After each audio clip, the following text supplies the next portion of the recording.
हनीफ अब्बासी ने धमकी दी है। आपको जानकारी दे दें कि परमाणु युद्ध की धमकी उनके द्वारा दी गई है।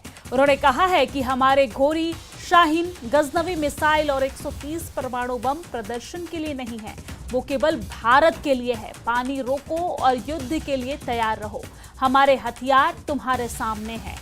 तो कहीं ना कहीं बौखलाहट देखने को मिल रही है पाकिस्तान में। जिस तरीके से भारत के द्वारा कार्रवाई की गई, डिप्लोमेटिक कार्रवाई की गई, उसके बाद पाकिस्तान के जो तमाम मंत्री हैं या फिर प्रधानमंत्री वहां के बौखलाए नजर आ रहे हैं। एक के बाद एक बयान दिए जा रहे हैं और पाकिस्तान की ओर से एक और गिदर भभक्की देखने को मिली है, जहां पर पाकिस्तान के रेल मंत्री हनीफ अब्बासी ने धमकी दी है।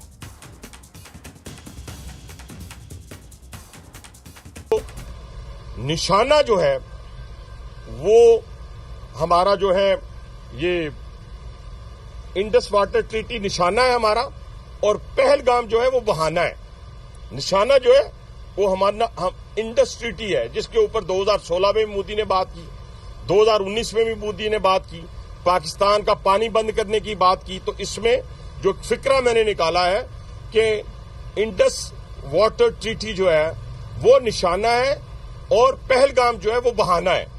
उसको बहाना बनाकर ये उसको खत्म करने के दर पे हैं और खत्म करने की कह रहे हैं कि हम खत्म कर देंगे, पानी बंद कर देंगे। मैं सिर्फ इतनी बात कहूंगा कि आप हमारा पानी बंद करेंगे, हम आपका सांस बंद कर देंगे। मैं एक वफाकी वजीर की हैसियत से कहता हूं और एक जिम्मेदार की हैसियत से कहता हूं कि आप हमारी नेशनल सिक्योरिटी काउंसिल जो फैसला किया है ये पूरी पाकिस्तानी कौम की तर्जमानी है।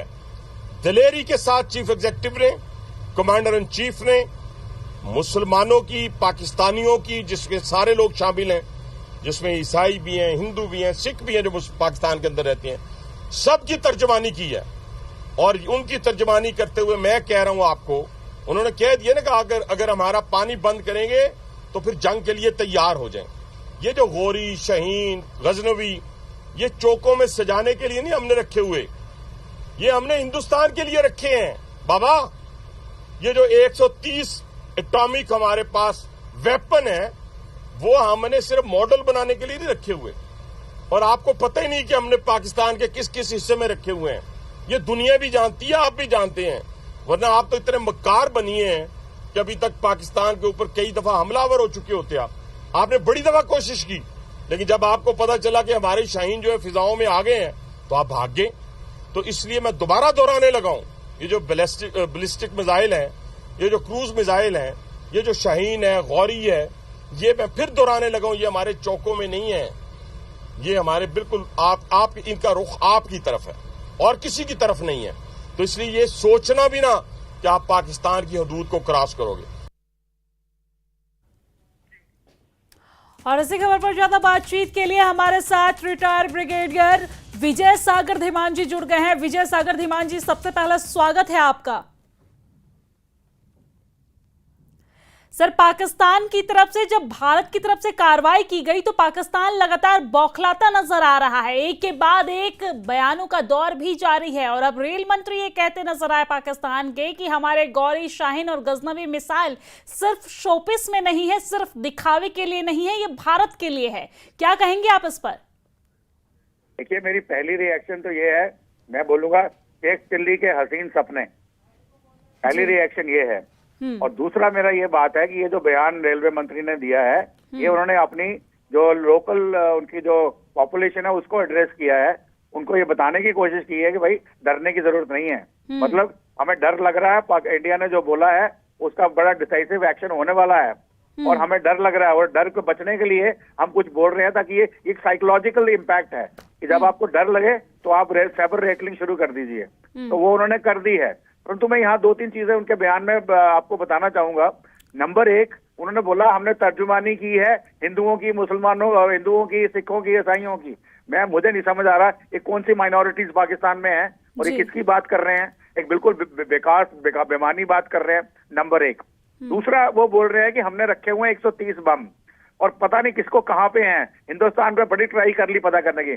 उनको मैं बता दूं, उनको शायद पता नहीं हुआ क्योंकि वो रेलवे की गाड़ी चलाने में मशगूल हैं। उनके जो कंट्री के जो एग्रीमेंट्स हैं अमेरिका के साथ, उनको शायद पता नहीं है। अमेरिका के साथ उनके एग्रीमेंट में अमेरिका को उन्होंने हर महीने रिपोर्ट देनी होती है कि हमारे कितने बॉम्ब हैं, कहाँ पड़े हैं, किस स्टेट में है, कौन हैंडल कर रहा है, वगैरह वगैरह। तो ये कहना कि किसी को पता नहीं है कहाँ पे है, वो उनको बोलो कि देखिए आप अपनी रेलगाड़ी चलाइए, ये जो जियोपॉलिटिकल इश्यूज है इनको छोड़ दीजिए, उनको नहीं मालूम है। और दूसरा बात यह है कि अमेरिका और इंडिया का बेका एग्रीमेंट है, बेसिक एक्सचेंज एग्रीमेंट। तो मीन्स अगर उनको पता है तो हमें भी पता है कहाँ पे है, नंबर एक। दूसरा, अगर वो फर्स्ट स्ट्राइक करते भी हैं तो इंडिया की जो सेकंड स्ट्राइक कैपेबिलिटी है वो इतनी भयावह होगी कि जैसे आपको मैं बताऊं कि कारगिल के दौरान भी अमेरिका से रात को फोन आया था वाजपेयी जी को। उनको बोला गया था कि देखिए आज रात को पाकिस्तान आपके ऊपर न्यूक्लियर अटैक करने वाला है। तो वाजपेयी जी का क्या जवाब था सुनाऊं मैं? एग्जैक्ट वर्ड्स बताऊंगा। उन्होंने बोला देखिए 9 बज चुके हैं, मेरे सोने का समय हो गया है। तो पाकिस्तान, बट उसके पहले पाकिस्तानियों को यह बता दीजिएगा कि अगर उन्होंने रात को न्यूक्लियर स्ट्राइक करी तो सुबह का जब सूरज उगेगा, मॉर्निंग में जब सूरज निकलेगा, तो पाकिस्तान दुनिया के नक्शे से मिट चुका होगा। उसका रीजन ये है कि जितने भी न्यूक्लियर बॉम्ब उनके पास हैं वो कितना एरिया वो डिस्ट्रॉय कर लेंगे इंडिया का, पर हमारे पास जो है उनके पास स्ट्रेटेजिक डेप्थ नहीं है। हमारे पास जो है वो उसको पूरा का पूरा ही निस्तानाबूद कर देगी। अभी प्रॉब्लम ये है कि ये जो इतनी sabre rattling railway minister, home minister, deputy prime minister और उनके जो लश्कर तोयबा के लोग, बिलावल भुट्टो, प्रेसिडेंट उनके, प्राइम मिनिस्टर, ये सब इसलिए बोल रहे हैं कि जब उन्हें इंटर वाटर ट्रीटी का जब बात आई तो उनको बड़ा क्लियर है कि अगर इंटर वाटर ट्रीटी में जरा भी हस्तक्षेप होता है तो उनके लिए ये एक लाइफ एंड डेथ की बात है। अब वो उसके लिए डर तो गए हैं वो, परंतु उसको अब उनको ये समझ आनी चाहिए, भाई इंटेलेक्चुअली सोच के बैठो, इंडिया क्या मांग रहा है तुमसे। तो इंडिया बोल रहा है कि कश्मीर का राग अलापना छोड़ दो और कश्मीर में आतंकवादियों को भेजना छोड़ दो। हम कुछ नहीं करेंगे आपकी इंटर वाटर ट्रीटी को अगर आपने ये बातें हमारी मान ली। तो ये उनको कब तक समझ आती है ये देखना है हमने। Let's see how it works out. जी, लेकिन विजय जी क्या लग रहा है जिस तरीके से 1948, 65, 71 और 1999 में जिस तरीके से इन्होंने अपने हार का सामना करना पड़ा इन्हें, इसके बाद भी ये सबक अगर नहीं सीखे हैं तो क्या लगता है वक्त आ गया इन्हें सबक सिखाने का? देखिए, अगर आप इनको एनालाइज करें, उनको बड़ा क्लियर था कि कन्वेंशनल वॉर में वो भारत से नहीं जीत सकते। तो 1979 में जियाउल हक ने एक शुरू किया ऑपरेशन टोपैक। जियाउल हक जो उनके आर्मी चीफ थे, बाद में प्रेसिडेंट बने। ऑपरेशन टोपैक का मतलब था cutting India, giving 100,000 cuts to India and उनको ब्लीड करने के लिए, ब्लीडिंग इंडिया विद 1000 कट्स। तो उसके लिए उन्होंने जिहादियों को यहाँ पे 89 के आसपास इस तरह भेजना शुरू कर दिया। तो ये सब जो चीजें हुई हैं वो उनको एक बड़ा क्लियर आइडिया है कि भाई कन्वेंशनली हम जीत नहीं सकते और ये हम आतंकवादियों का सहारा लेते हैं ताकि पाकिस्तान इंडिया को ब्लीड किया जाए। और ये जो न्यूक्लियर बॉम्ब इनके पास है इन्होंने थोड़ी बनाए हैं, ये इनको चाइना से मिले हैं। टेक्नोलॉजी चाइनीज टेक्नोलॉजी कोरिया के थ्रू मिली है। और ये जो मिसाइल्स बोल रहे हैं, हमने जो गौरी, गजनवी, शाहीन वगैरह बना के रखी है, आज तक कहीं पे इसका परीक्षण किया है, कहीं पे यूज किया है?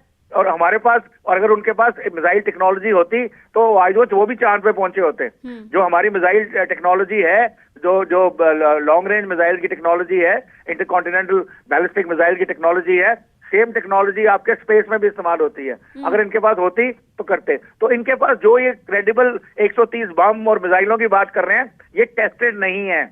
और अगर इन्होंने भारत के ऊपर इसको टेस्ट करने की कोशिश की तो ये पूरी दुनिया जानती है, जो वर्ल्ड के जो जियोपॉलिटिकल एक्सपर्ट्स हैं, डिफेंस एक्सपर्ट्स हैं, सब जानते हैं कि अगर पाकिस्तान ने ऐसा मिस एडवेंचर किया तो न्यूक्लियर वॉर का अगर दरवाजा खोला तो इंडिया पाकिस्तान को जड़ से मिटा देगा। लेकिन विजय जी अगर देखा जाए तो एक तरफ जो बड़े बड़े नेता हैं, मंत्री हैं पाकिस्तान के, वो तमाम तरह की बातें कर रहे हैं, मिसाइलें दिखाने की कोशिश कर रहे हैं, लेकिन उन्हीं के देश के जो नागरिक है, पाकिस्तानी नागरिक, वो लगातार सोशल मीडिया पर पाकिस्तान के अपने प्रधानमंत्री को और अपने मंत्रियों को रोस्ट करते नजर आ रहे हैं और लगातार वो वायरल हो रहा है। और वहां के जो नागरिक है वो कह रहे हैं कि अगर युद्ध करना है तो 9 बजे से पहले कर लेना, क्योंकि 9 बजे के बाद तो हमारे यहाँ गैस ही खत्म हो जाता है। तमाम तरह की बातें कही जा रही है, इस पर आप क्या कहेंगे?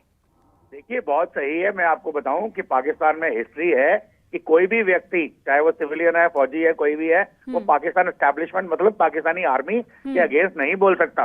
अगर उसने मुंह खोला तो उसको इमीडिएटली गायब कर दिया जाएगा। परंतु जब से इमरान खान साहब ने पंगा लिया है आर्मी के साथ और उनको जेल में डाल दिया आर्मी ने पकड़ के, जो उनके सपोर्टर्स हैं वो खुल के सामने आ गए हैं। उन्होंने पाकिस्तान के आर्मी के कोर कमांडर के घर के ऊपर हमला किया, पाकिस्तान आर्मी हेडक्वार्टर पे हमला किया, पाकिस्तान आर्मी के मिलिट्री हॉस्पिटल पे हमला किया, इसका मतलब यह है कि वो अभी खुल चुके हैं और उनको समझ में, इंटरनेट सबके पास है, टेलीविजन सबके पास है, उनको समझ में आ रही है कि पाकिस्तान कहां जा रहा है और इंडिया कहां जा रहा है। मैं आपको एक वाकया बताता हूँ, जिस दिन इंडिया ने मून पे लैंड किया था साउथ पोल के ऊपर, उस दिन पक्का 100% उनके लोगों ने बोला था हमें मोदी जैसा प्रधानमंत्री चाहिए, हम क्या कश्मीर के चक्कर में लगे हुए हैं और हमारा क्या हाल हो गया है। तो ये लोगों को समझ आती है और ये पॉलिटिशियन जो है ये ट्राई कर रहे हैं इसी तरीके से। इंडिया ने जो थ्रेट दी है वो एक बड़ी पोटेंट थ्रेट है और अभी इसके ऊपर कार्रवाई करी नहीं है, अभी सिर्फ बोला है।